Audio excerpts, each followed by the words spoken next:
ગત સામાન્ય સભામાં વિપક્ષ આમ આદમી પાર્ટીના કોર્પોરેટર દ્વારા પૂછવામાં આવેલા પ્રશ્નોના જવાબ આપવામાંથી છટકબારી કાઢી સાફ શબ્દોમાં ઘસીને મેયરે જવાબ આપવાની ના પાડી હતી, જે મામલો ખૂબ જ ગંભીર ગણાય તેવો છે।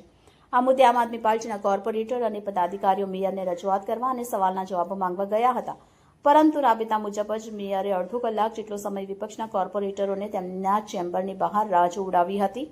તે દરમિયાન આમ આદમી પાર્ટીના કોર્પોરેટર અને કાર્યકરોએ રામધૂન બોલાવવાની શરૂઆત કરી હતી અને મેયરનો હુરિયો બોલાવ્યો હતો। દરમિયાન મેયરના આદેશથી પોલીસ સ્ટાફ પાલિકામાં આવી ગયો હતો અને અમાનવીય રીતે સૌ કોર્પોરેટર અને પદાધિકારીઓને ઉચકીને લઈ જઈ ડિટેન કર્યા હતા।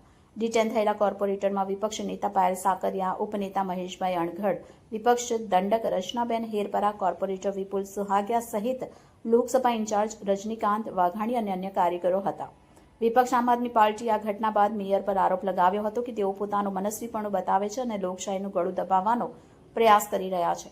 લોકશાહીમાં પ્રજાના હિતના પ્રશ્નોના જવાબ આપવા મેયર બંધાયેલા છે। મેયર તેમાં પોતાના મનના કાયદા થોપે તે ચલાવી શકાય તેમ નથી।